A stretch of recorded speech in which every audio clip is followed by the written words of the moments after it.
You ask Tiger to calculate. This deals with linear inequalities with one unknown. The final result is x greater than 2. Let's solve it step by step. Group all constants on the right side of the inequality. Subtract 6 from both sides.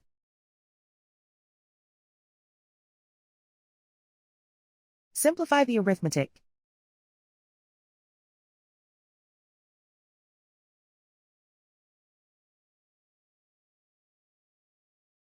Isolate the x. Divide both sides by 2.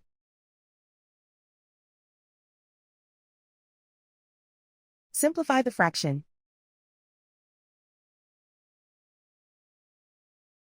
Find the greatest common factor of the numerator and denominator.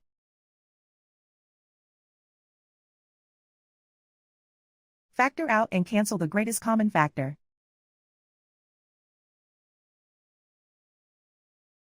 Plot the solution on a coordinate grid. And so the final result is x greater than 2.